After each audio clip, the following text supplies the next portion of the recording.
सोचिए, अगर आप दुनिया के सबसे गहरे जंगल के बीच खड़े हों और अचानक चारों ओर की सारी आवाज़ें बंद हो जाएं, न पक्षियों की चीख, न पत्तों की सरसराहट, न हवा की कोई आहट, सिर्फ एक एहसास, जैसे कोई आपको देख रहा हो। अमेज़न जंगल एक ऐसी जगह है जहाँ साइंस भी धीरे बोलती है और इमेजिनेशन भी सोच समझकर कदम रखती है। यहाँ का जंगल सिर्फ ही प्रकृति नहीं, इतिहास को जिंदा रखने वाली एक ज़मीन है।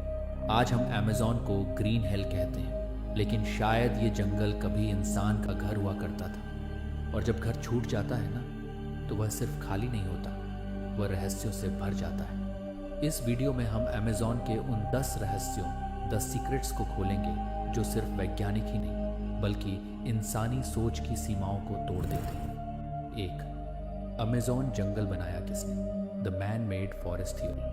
अगर मैं आपसे पूछूं अमेज़न जंगल नेचुरल है या आर्टिफिशियल, तो शायद आप कहेंगे नेचुरल, लेकिन साइंस कुछ और ही कहती है। पिछले कुछ दशकों में जब आर्कियोलॉजिस्ट्स ने अमेज़न की मिट्टी, पेड़ों की वैरायटी और प्लांटेशन पैटर्न्स का अध्ययन किया, तो उन्हें कुछ अननेचुरल पैटर्न्स दिखाई दिए। कुछ इलाकों में एक ही प्रकार के पेड़ बिल्कुल परफेक्ट पैटर्न में उगे हुए थे, ऐसे जैसे किसी ने प्लान बनाकर उन्हें लगाया।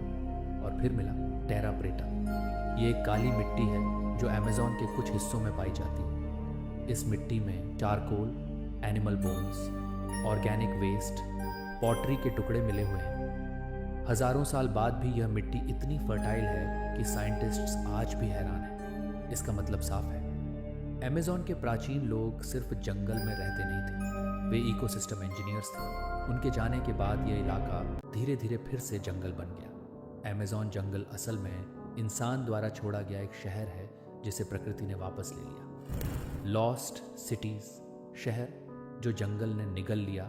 सदियों तक एक्सप्लोरर्स ये मानते रहे कि अमेज़न में कभी कोई बड़ी सिविलाइजेशन रही ही नहीं, लेकिन 21वीं सदी में लाइडार टेक्नोलॉजी ने इस झूठ को तोड़ दिया। जब लेज़र बीम्स डेंस कैनोपी के ऊपर से गुजरी तो नीचे का नक्शा सामने आया। सीधी सड़कें, perfect right angles, water canals, defensive walls. ये सब प्रिमिटिव लोगों का काम नहीं हो सकता। कुछ सिटीज 5000 साल पुरानी भी हो सकती हैं। सोचिए, जब यूरोप के कई शहर अभी अस्तित्व में भी नहीं थे, तब अमेज़न के भीतर प्लैंड अर्बन सिविलाइजेशंस मौजूद थी। न युद्ध के निशान, न मास ग्रेव्स, सिर्फ खाली शहर, जैसे लोग एक दिन अचानक सब कुछ छोड़कर चले गए। जियोग्लिफ्स, जमीन पर लिखी ऐसी लैंग्वेज जो सिर्फ अमेज़न के कुछ इलाकों में जब जंगल साफ हुआ तो जमीन पर विशाल जियोमेट्रिक डिजाइन्स दिखाई दिए। ये डिजाइन्स 100 से 300 मीटर तक बड़े हैं। सर्कल्स, स्क्वायर्स, ऑक्टागॉन्स, इतने प्रिसाइज कि बिना एडवांस टूल्स के इन्हें बनाना लगभग नामुमकिन है। सबसे अजीब बात, ये सिर्फ ऊपर से दिखाई देते हैं। इसका मतलब जो भी इन्हें बना रहा था उसके लिए एरियल व्यू जरूरी था।